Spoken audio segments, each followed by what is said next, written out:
dès qu'une situation se cristallise, c'est là aussi très compliqué pour nous de travailler. Donc le plus compliqué, c'est la guerre. Enfin, la guerre dans laquelle on est engagé soi-même. Ça, c'est toujours compliqué.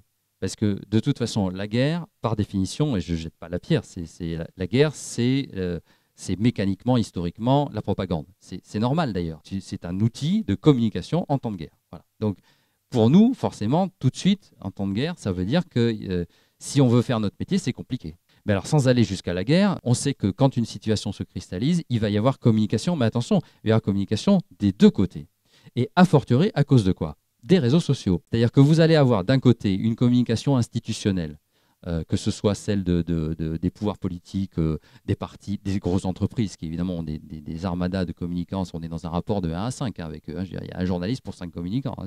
Ce n'est pas notre avantage, on va dire. Donc c'est difficile. Bon. Et vous allez avoir cette communication institutionnelle organisée et professionnelle qui vous passe un discours. Et de l'autre côté, je simplifie, mais du côté des réseaux, et plus ils sont extrémistes, et plus ils sont organisés, structurés et développés, vous allez avoir une contre-communication aujourd'hui par le biais notamment des réseaux sociaux. Mais super, super, super organisé. C'est ultra pro, quoi. Et ça vous diffuse de l'info non vérifiée, de la rumeur, mais ça arrose. Et nous, on est au milieu. Et bonne chance. Voilà.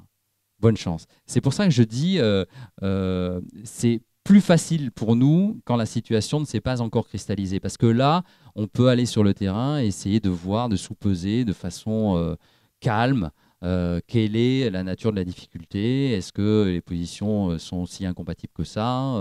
Est-ce que c'est même pas qui a raison, qui a tort, mais en tout cas d'entendre les arguments des uns et des autres.